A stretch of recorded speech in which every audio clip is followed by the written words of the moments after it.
ৰঙিয়াৰ এজন শিশু সাহিত্যিক নাম ভূপেন চন্দ্ৰ দাস। ইতিমধ্যে বহুকেইখন শিশু গ্ৰন্থকে ধৰি বহুকেইখন শিশু কবিতা পুথি লিখি উলিয়াইছে শিশু সাহিত্যিকগৰাকীয়ে। সাহিত্য চৰ্চাৰ সমান্তৰালকৈ বহুকেইটা শিশু গীতো ইতিমধ্যে ৰচনা কৰি উলিয়াইছে সাহিত্যিকগৰাকীয়ে।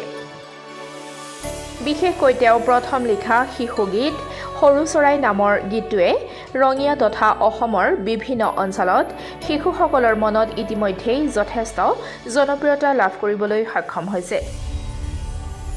আনহাতে সুধাকণ্ঠ ভূপেন হাজৰিকাক লৈ লিখা সুধাকণ্ঠ অমৰ আজি শীৰ্ষক গীতটিত কণ্ঠদান কৰিছে অসমৰ জনপ্ৰিয় কণ্ঠশিল্পী অনুপম শইকীয়াই। এইফালে শিশু নাটৰ ওপৰতো আছে তেওঁৰ যথেষ্ট অৱদান। বিশেষকৈ তেওঁ লিখা আপোন ঘৰ আৰু সাহসী মন নামৰ এই শিশু নাটক দুখনে অসমবাসীৰ যথেষ্ট সমাদৰ লাভ কৰাৰ লগতে অসমৰ বিভিন্ন ঠাইত কণ কণ শিশুসকলে তেওঁৰ এই শিশু নাট দুখনত অভিনয় কৰি দৰ্শকৰ যথেষ্ট সমাদৰ লাভ কৰিবলৈ সক্ষম হৈছে। এগৰাকী শিক্ষক হোৱাৰ পাছতো শিশুসকলৰ ওপৰত লিখি গৈছে তেওঁ বিভিন্ন গ্ৰন্থ। বিশেষকৈ ছুপাৰ এলিয়েন বন্তি আৰু গেলিনিউ নামৰ শিশু গ্ৰন্থ দুখনে যথেষ্ট জনপ্ৰিয়তা লাভ কৰাৰ লগতে গ্ৰন্থ দুখনৰ ওপৰত বহুকেইটা পুৰস্কাৰো লাভ কৰিবলৈ সক্ষম হৈছে শিশু সাহিত্যিক ভূপেন চন্দ্ৰ দাসে। তেওঁৰ এই আদৰ্শই যথেষ্ট উৎসাহিত কৰি তুলিব আজিৰ নবীন কলা কুশলীসকলক।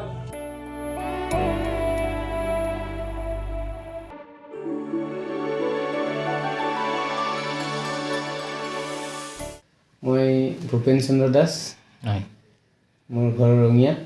মই বৰ্তমান শোণিতপুৰ জিলাৰ PMC ৰঙাপাৰা উচ্চতৰ মাধ্যমিক বিদ্যালয়ত গণিতৰ বিষয় শিক্ষক হিচাপে কাম কৰি আছোঁ। কিন্তু তাৰ পূৰ্বৰ পৰাই মোৰ এটা হেবিট হিচাপে মই শিশু সাহিত্য চৰ্চাৰ লগত জড়িত হৈ আছোঁ। মই স্কুল পৰ্যায়ৰ পৰাই শিশুৰ কবিতা লিখা কাম কৰি আহিছোঁ আৰু প্ৰথম শিশু কবিতা অগ্ৰদূত কাকতৰ ৰদালিৰ কবিতা শিতানত প্ৰকাশ হৈছিলে। তাৰ পাছৰ পৰা মাজে সময়ে ব্যক্তিগত অসুবিধাৰ কাৰণে সাহিত্য চৰ্চাৰ ক্ষেত্ৰত মোৰ কিছু বিৰতি হৈছিলে, যদিও আজি প্ৰায় 8-10 বছৰমান আগৰ পৰা পুনৰ মই সাহিত্য চৰ্চাৰ কামত শিশু সাহিত্য চৰ্চাৰ কামত আত্মনিয়োগ কৰিছোঁ। আচলতে মই শিশু কবিতাৰ উপৰি শিশু গীত, শিশু কাহিনী বা শিশু গল্প, শিশু সাধু, শিশুৰ বাবে খুব সুন্দৰ সাধু কথাও মই লিখিছিলোঁ আৰু অধিকাংশ শিশু গল্প, শিশু কবিতা, শিশু আলোচনীবিলাকত আৰু বাতৰি কাকতত প্ৰকাশ হৈছে। প্ৰতিদিন অসমীয়া খবৰ, অগ্ৰদূতকে আদি কৰি কেইবাখনো বাতৰি কাকতত প্ৰকাশ হৈছে।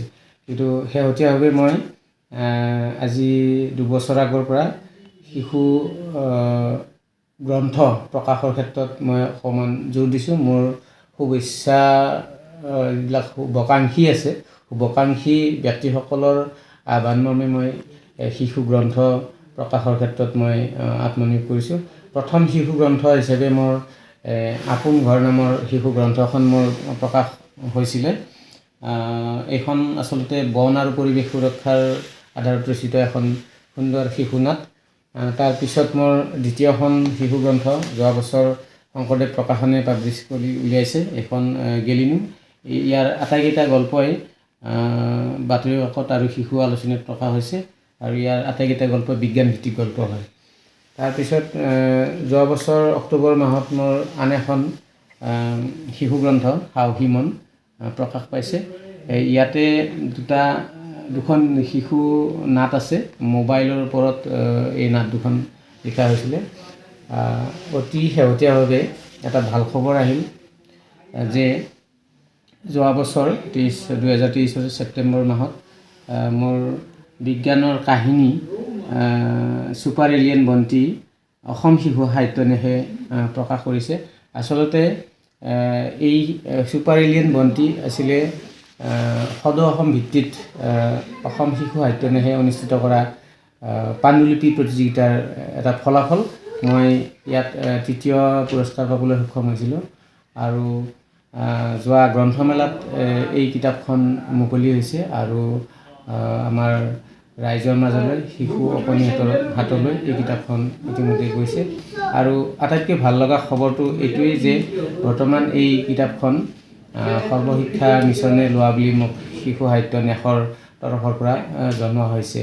গতিকে এই ধৰণৰ কৰ্মৰাজিৰ লগত জড়িত হৈ মই নিজকে যথেষ্ট সুখী অনুভৱ কৰোঁ আৰু শিশুসকলৰ কাৰণে শিশু সাহিত্যৰ যথেষ্ট প্ৰয়োজন আছে। শিশুসকলক কিবা এটা সুন্দৰ কিবা এটা দিব পাৰিলে মোৰ মনটো যথেষ্ট আনন্দিত হয়। সেই ভিত্তিতে মই প্ৰথম সৰু চৰাই বুলি এটা শিশুগীত লিখিছিলোঁ আৰু সেই শিশুগীতটো আমাৰ ঘৰৰে আমাৰ ভাগিন ছোৱালীজনীয়ে গাইছে, বনশ্ৰী দেৱী, আৰু শিশুগীতটো যথেষ্ট জনপ্ৰিয় হৈছে। তাৰপিছত আৰু মই কেইবাটাও শিশুগীত তেওঁ গাইছে আৰু মোৰ ভাতৃবৃত্তিম তপনেও মই লিখা গান সুৰ কৰিছে আৰু আমাৰ অনুপম শইকীয়া, প্ৰাঞ্জল পৰশকে আদি কৰি কেইবাজনো গায়কে জনপ্ৰিয় কণ্ঠশিল্পী অনুপম শইকীয়াইও মোৰ গীত গাইছে। গতিকে অনুপম শইকীয়াই এই ভূপেন হাজৰিকাক লৈ লিখা সুধাকণ্ঠ অমৰ আজি শীৰ্ষক সেই গীতটোত তেওঁ কণ্ঠদান কৰিছিলে।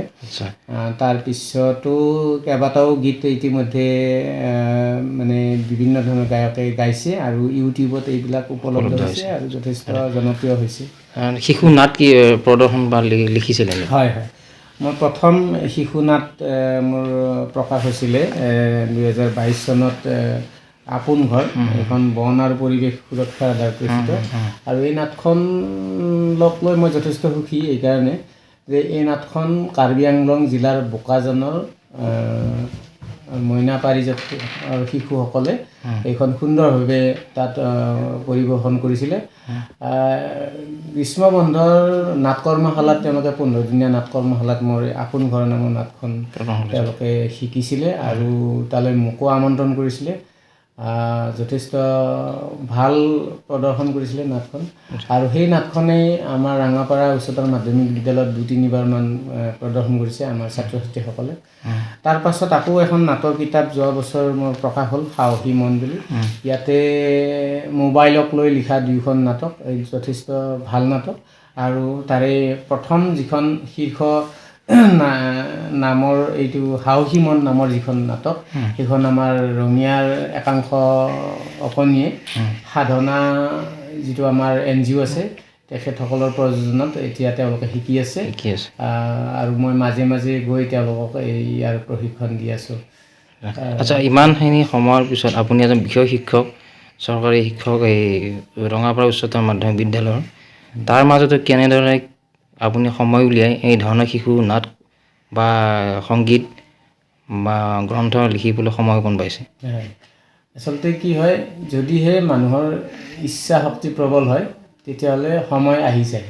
গতিকে সেইটো কথা মই সৰুৰ পৰা অনুভৱ কৰিছোঁ। গতিকে যথেষ্ট ব্যস্ততাৰ মাজতো মই লিখিবলৈ সময় উলিয়াইছোঁ। এনেকৈ হয় কি যে মই ক্লাছৰ সময়ত ক্লাছটো কৰোঁৱেই, স্কুলৰ টাইমটো স্কুলত দিওঁ, ঘৰুৱা কামত ঘৰখনো চাওঁ, তাত বাহিৰে বাকী আজৰি সময় বুলিবলৈ সময় নাই যদিও মোৰ ঘৰৰ পৰা মোৰ কৰ্মস্থলীলৈ যথেষ্ট দূৰত্ব, মই ট্ৰেইনতো অহা যোৱা কৰোঁ। অহা যোৱা কৰোঁতে ট্ৰেইনত 3 ঘণ্টা 6 ঘণ্টা সময় মোৰ আহি যায়। গতিকে মই কেতিয়াবা মোৰ কৰ্মস্থলীত ট্ৰেইনত উঠাৰ লগে লগে মই কিবা এটা আৰম্ভণি কৰোঁ আৰু আহি মোৰ গৃহ চহৰ ৰঙিয়া পোৱাৰ লগে লগে মই সেইটো প্ৰায় সামৰণি মাৰোঁ। এনেকৈ মোৰ বহুত লেখা মোৰ ট্ৰেইনতে বহুত লেখা হৈছে। তাৰে ভিতৰত এটা ভাল উদাহৰণ হ'ল ছুপাৰ এলিয়েন ভণ্টি। এইখনৰ বেছিকেইটা খণ্ডই মই ট্ৰেইনৰ অহা যোৱা কৰোঁতে লিখা হৈছে।